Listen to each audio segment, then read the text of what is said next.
नमस्कार, capital TV Uttar Pradesh में आपका स्वागत है और मैं हूं आपके साथ प्रिया बिस्ट। लखनऊ में बीएसपी चीफ मायावती की अगुवाई में बुधवार को बैठक हुई। बैठक में खास तौर पर जिलावार प्रगति रिपोर्ट को लेकर दिशा निर्देश पर अमल करने की हिदायत दी गई है। साथ ही पार्टी जनाधार बढ़ाने और संगठन को नई धार देने पर फोकस कर रही है, जिसके लिए रणनीति तैयार की जा रही है। क्या है बीएसपी की रणनीति, देखिए इस रिपोर्ट में।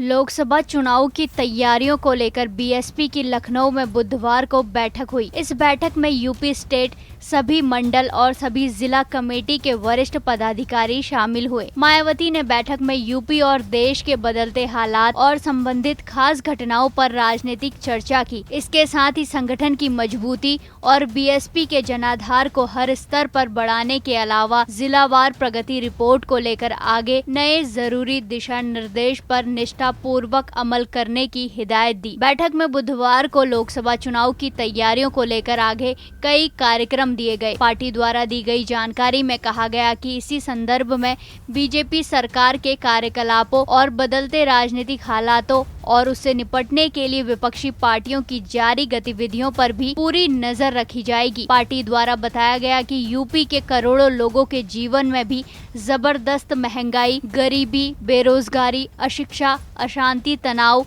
महिला असुरक्षा और उत्पीड़न और बिजली, पानी, सड़क जैसी बुनियादी सुविधाओं के घोर अभाव जैसी दिन प्रतिदिन लगातार विकट समस्याओं से त्रस्त जीवन के प्रति कथित यूपी बीजेपी सरकार की लगातार अनदेखी पर चिंता व्यक्त। बीजेपी की ओर से बैठक के बाद बताया गया कि इन कमियों पर से लोगों का ध्यान बांटने के लिए बीजेपी और इनकी सरकारें जातिवाद, सांप्रदायिक और धार्मिक विवादों और उन्मादों को जानबूझकर पूरी छूट और शह दे रही है, जिस कारण प्रदेश ही नहीं बल्कि देश की प्रगति भी प्रत्यक्ष और परोक्ष रूप से प्रभावित है। वहीं प्रेस रिलीज में कहा गया कि यूपी सहित विभिन्न बीजेपी सरकारों को कथित लव जिहाद, लैंड जिहाद, धर्मांतरण, मजार और स्कूल कॉलेज विध्वंस, मदरसा जांच, बुलडोजर राजनीति तथा धार्मिक उन्माद फैलाने वाले नफरती संकीर्ण बयानों और कार्रवाइयों आदि से बचना होगा, ताकि देश भर में व्यापक तनाव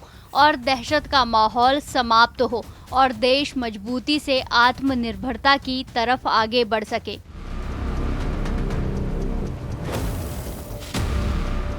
तो देखा आपने, बैठक में यूपी सभी मंडल और सभी जिला कमेटी के वरिष्ठ पदाधिकारी शामिल हुए, जिनसे बीएसपी चीफ मायावती ने यूपी और देश के बदलते हालात और संबंधित खास घटनाओं पर राजनीतिक चर्चा की। इसके साथ ही संगठन की मजबूती और बीएसपी के जनाधार को हर स्तर पर बढ़ाने के अलावा जिलावार प्रगति रिपोर्ट को लेकर आगे नई जरूरी दिशा निर्देश दिए गए। बहरहाल बीएसपी के साथ साथ बाकी दल भी अपनी अपनी रणनीति बना रहे हैं। अब देखना ये है कि किसकी रणनीति कारगर साबित होती है। इस खबर में फिलहाल इतना ही। देखते रहिए कैपिटल टीवी उत्तर प्रदेश। धन्यवाद।